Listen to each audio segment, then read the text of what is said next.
Yo, what's up, guys? It's the MMA Analyst here to give you my recap for UFC 138. On paper, it was not that great of a card. It's free. It's in the UK. You understand why it happens that way. It just happens that way.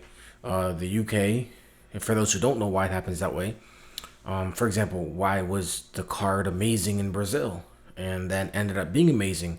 Well, first things first, they have amazing fighters in Brazil who are exciting and also, in general, pretty good. So when they go to Brazil, they just send all the good guys over there. And then they don't want a bunch of Brazilians to get laid on, so they sent over non-wrestlers to basically get knocked out. And that's what happened. In Japan, I'm guessing there's going to be a lot of Japanese guys fighting a lot of non-Americans, just sending them there to get whooped. In the UK, there's not really a whole lot of great fighters in general. There are some good fighters and some great fighters, but not a list big enough to make up a popular card. And so they just put any old Europeans on there, and they don't charge because they know it's not good enough to charge for, and we get some free MMA. What can you say? With all of that out of the way, damn. Chris Leben versus Mark Muñoz. I did pick Mark Muñoz. I actually picked second round TKO. Happy with that. He did what he needed to do. He got the fight to the ground. He controlled Chris Leben. Chris Leben was gassed in the first round. Now, I know, a lot of people are going to say, they're fighting, they're doing this. Look, man, it's a, I'm going to make a video soon enough. I promise videos, and then I'm so tired, busy. But I'm tired of hearing about world-class athlete and all this other stuff, okay? World-class athletes don't get tired. So first things first, and it doesn't matter what sport it is. It's football. You got 400-pound linemen. You've got soccer players, just running around nonstop. They run freaking 10 kilometers a game. Hockey players, tennis. Some tennis games, they just go way overboard. Same with hockey. Sometimes they go to with triple overtime. Basketball. Okay, these guys are getting tired. So I don't want to hear about world-class athlete. You're not a world-class athlete if you get tired.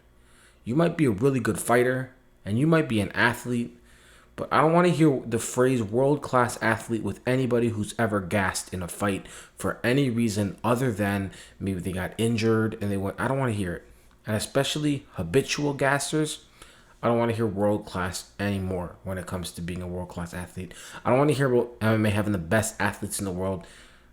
I love mixed martial arts. It's my favorite sport. It's really the only thing I really follow, like hardcore.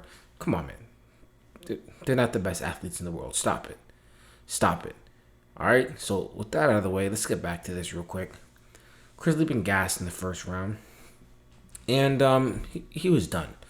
Mark Muñoz gets the fight to the ground. He had to deal with a few things. He got taken down himself. That's no big deal for Mark Muñoz. He'll get back to his feet. Chris Leben gets the fight to the ground and immediately starts going for punches. Doesn't worry about the position. Muñoz gets out of it quickly. And at the end of the day, Chris Leben's eye was jacked up. He said he couldn't see out of it. He was dead tired. He went to the corner. I can't see. Oh, I think I'm done. And it's good for him to not go crazy and be one of those heroes, and then maybe fight with one eye for the rest of the fight, and then have one eye for the rest of his life. Who knows? That's worst case scenario. But anyways, good one for Mark Muñoz. What should happen for Muñoz next? I mean, he's got 1, 2, 3, 4 wins in a row, including over Damian Maia and Aaron Simpson. I think the thing that should happen next should be Mark Muñoz fights Chael Sonnen, and the winner gets Anderson Silva. I mean, they're both free now. They just both recently fought. I think that makes the most sense. People say, oh, why are you hating on Chael Sonnen? Why don't you think he should get a title shot? I just don't think somebody should get a title shot after one win over somebody that they're going to beat to fight somebody that they just got submitted to. If Mark Muñoz beats Sonnen, give Mark Muñoz a title shot. If Sonnen beats Mark Muñoz, give Mark Muñoz. I won't argue with that. Just make it something resembling a sport. Just sometimes have it resemble a sport. That's all I ask. So just do that. I'll be very happy. Is it gonna happen? Probably not. They're probably just gonna give it to Charles Sutton. It is what it is. Next fight: Brad Pickett versus Renan Barão. Really good fight. For what it was and for how long it lasted. When it came down to it, Barão got that knee, hurt Pickett, landed some shots. Pickett tried to survive, and he couldn't survive. Both guys making the UFC debut, but both guys having many fights. Being, Pickett was top 10 in bantamweights on Sherdog and many other sites. Barão will definitely be on that list now. Very good win for Barão. I think maybe Barão versus Scott Jorgensen would be the fight.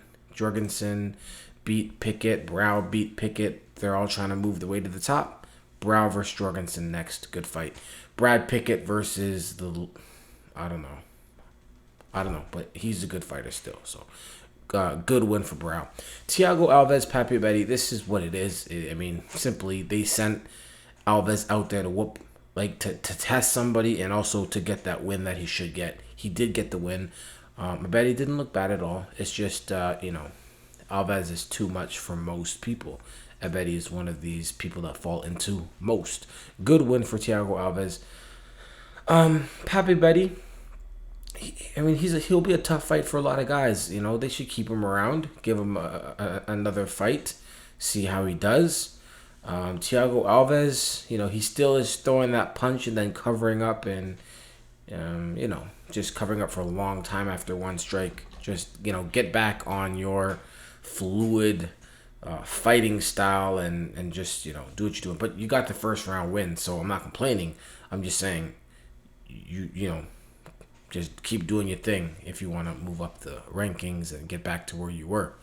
Cyril Diabate versus Anthony Perosh. Out of all the picks I picked, this is the one I was worried about the most. Not that Cyril Diabate often loses fights that he should win, but it's just that his style is one where he could lose the fight he should win just based on the kind of style he has.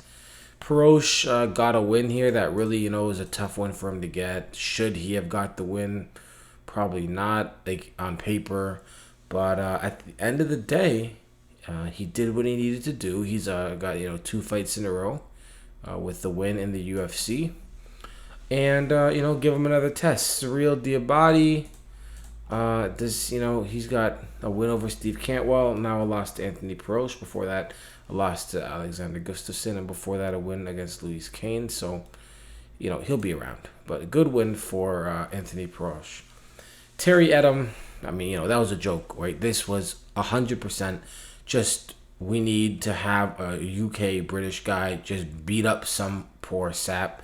To be 2-0 as a professional fighter.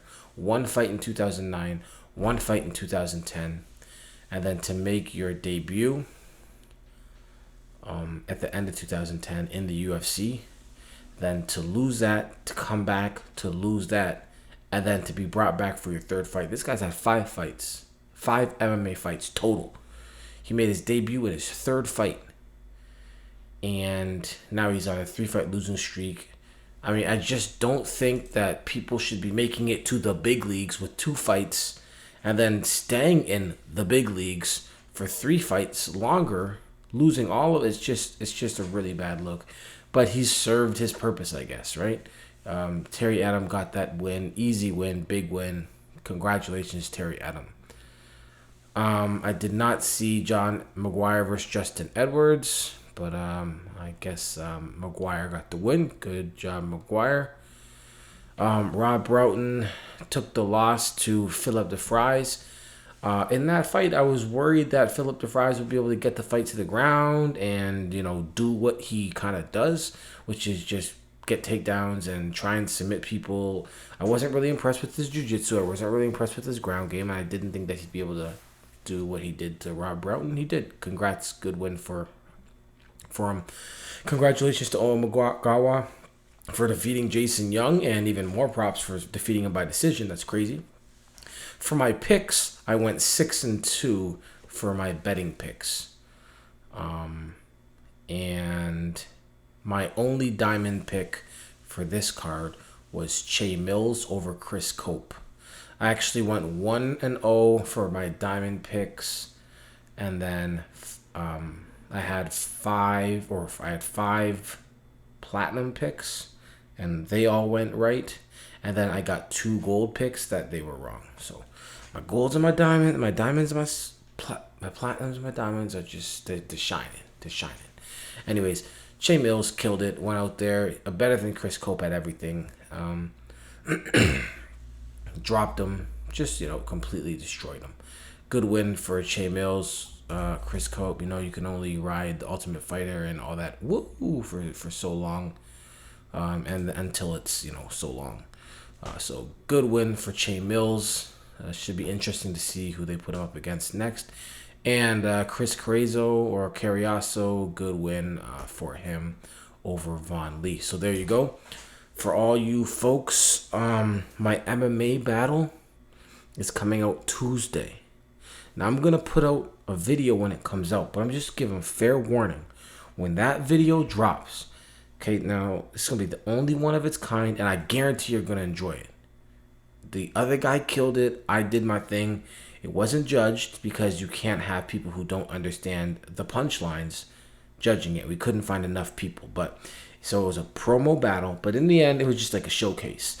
I rhymed. He killed it. He did his thing.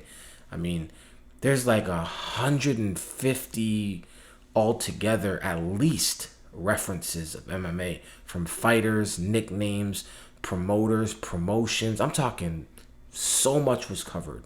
So what I want you guys to do, and I'm going to remind you guys on Tuesday when it comes out, because I want this to blow up. I want this to be everywhere.